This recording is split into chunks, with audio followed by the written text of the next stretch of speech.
सभी को नमस्कार। मैं डॉक्टर तुलसीराम ब्राह्मणे खंडवा से। जैसे कि आप लोग जानते हैं कि हम अपने जो इस अवस्था में है वो हमारी सोच की वजह से ही है। हमने जो सोचा था वही हमने प्राप्त किया है। हमने अच्छा सोचा होता तो अच्छे मुकाम पर पहुंच जाते। आप लोग मुकाम पर हो, आप सक्सेस हो, इसमें कोई दो मत नहीं है। जो व्यक्ति ये वीडियो देख रहे हैं, यदि उनकी उम्र 50 से ऊपर है या रिटायरमेंट हो चुके हैं, उन्होंने अपने परिवार को बहुत अच्छे तरह से सेटल कर लिया है, अपने बच्चों को अच्छे से पढ़ा लिखा के नौकरी पे भी लगा दिया है, या आप लोगों ने अपने परिवार को धंधे पानी से अच्छे से लगा दिया, बिजनेस में लगा दिया, खेती बाड़ी में लगा दिया, ये बहुत अच्छी बात है। सक्सेस की परिभाषा यही है कि आप अपनी इच्छाओं के अनुसार आपको परिणाम मिल जाए, वो आपको सक्सेस का प्रतीक है।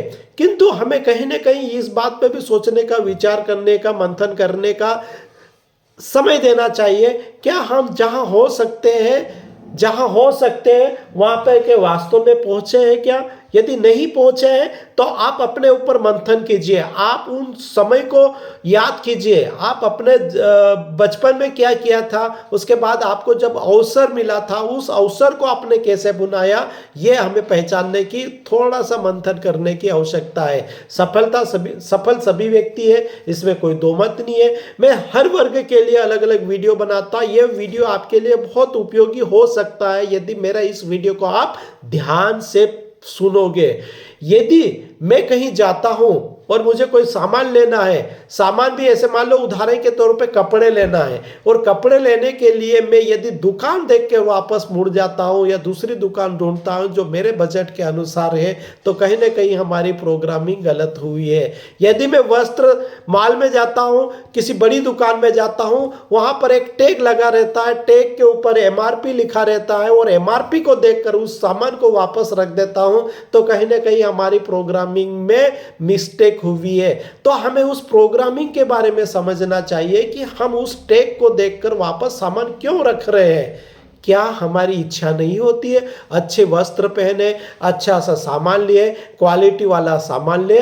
तो हमें भी इस बात पे थोड़ा सा मंथन करने की आवश्यकता है। निश्चित ही आप लोगों ने अपने समय का सदुपयोग करते हुए अच्छे शिखर पे पहुंचे होंगे, सफलता प्राप्त करी होगी। किंतु हम अपनी सफलता और जो दूसरे व्यक्ति की सफलता का थोड़ा सा तुलनात्मक अध्ययन करने की आवश्यकता है। चाहे आप सक्सेस हुए हो या नहीं हुए, तो भी हमें तुलना करना चाहिए। वो तुलना हमेशा दो व्यक्तियों से ही करना चाहिए। उन व्यक्तियों से तुलना करें जो उस क्षेत्र में, जहां आप जिस क्षेत्र में काम कर रहे हो, जिस क्षेत्र में आप हो, वहां पर भी क्या उच्च लेवल पर कोई आदमी पहुंचा है। यदि आप राजनीतिक क्षेत्र में है तो आप तुलना कीजिए कि प्रदेश स्तर पर राजनीतिक में आपकी क्या भूमिका है, राज्य स्तर पे आपकी क्या भूमिका है। यदि आप बिजनेस कर रहे हो, व्यापार कर रहे हो, तो आप उस क्षेत्र में उन शिखर पे पहुंचने वाले व्यापारी को अध्ययन कीजिए और उनके व्यवहारों के बारे में अध्ययन कीजिए, उनकी आदतों के बारे में अध्ययन कीजिए, तो आपको अपने आप को एनालिसिस करने का मौका मिल जाएगा। हमारे यहाँ सबसे ज्यादा एक बहुत बड़ी कमजोरी है कि हम खुद का ऊपर एनालिसिस नहीं करते, खुद के ऊपर मंथन नहीं करते, खुद को हम पहचानने की कोशिश नहीं करते, खुद के अंदर की शक्तियों को जानने का प्रयास कभी नहीं किया। यदि हम अपनी उन शक्तियों को पहचानना, जानना और मंथन करने की कोशिश करते हैं, तो हमें कहीं ना कहीं हमारे द्वारा की गई गलतियों के बारे में भी पता चलता है। यदि हम समय होते हुए उन गलतियों को नहीं सुधारे होंगे, तो हम जिस अवस्था में आज है वो नहीं होते।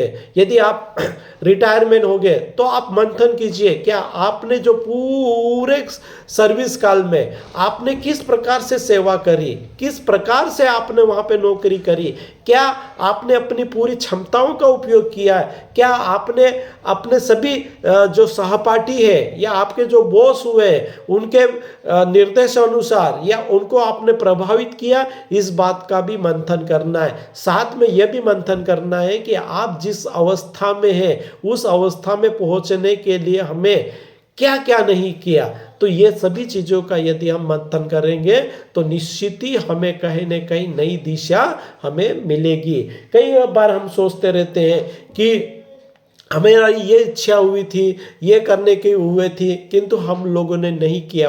पर एक बात का ध्यान रखना, मैं अपने प्रत्येक वीडियो में, बहुत सारे वीडियो में एक बात बताता हूँ, किस्मत की परिभाषा बताता हूँ। किस्मत वो प्लेटफॉर्म होता है जहाँ पर मौके गुजरते रहते हैं, हमने उस मौके को कैप्चर नहीं किया और हमें जब बाद में पछतावा होता कि काश मैं ये कर लेता। ये काश वाला शब्द ऐसा शब्द होता है जो जिंदगी में पछतावा का प्रतीक होता है। तो आपकी उम्र में, बाद में जब आपकी उम्र 50 साल से ऊपर हो जाए, तो ये कभी भी ये शब्द आपके दिमाग में न आए कि काश मैं ये नहीं कर पाया।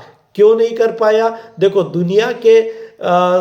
दुनिया पर दोष देने के बजाय अपन खुद पे मंथन करेंगे तो आपको वो काश का प्रश्न का उत्तर आपको प्राप्त हो जाएगा। तो अपनी पूरी क्षमताओं का प्रयोग करते हुए हमें अपने आप को ऊपर मंथन करना है, अपनी शक्तियों को पहचानना है, उन शक्तियों को उपयोग में लाना है। यदि ये वीडियो छोटे बच्चे देख रहे हैं या पढ़ने वाले बच्चे देख रहे हैं या कमरा लेकर बाहर रहकर कुछ काम कर रहे हैं, तो वह दिन में, है ना, दिन भर में किए गए कार्य को रात को सोते समय 5 मिनट के लिए खुद को लिए समय दीजिए और ये एनालिसिस कीजिए कि दिन के जो 1440 मिनट मिले हैं, आपने उसका उपयोग किस दिशा के लिए, किस कार्य के लिए लगाया। क्या दिन भर की प्रोडक्टिविटी, जो दिन भर के जो आपने कार्य किया है, क्या वास्तव में उन कार्यों से आपके जीवन में कुछ ग्रोथ हो रहा है, कुछ प्रोडक्टिविटी काम हो रहा है? इस बात का यदि आप मंथन करोगे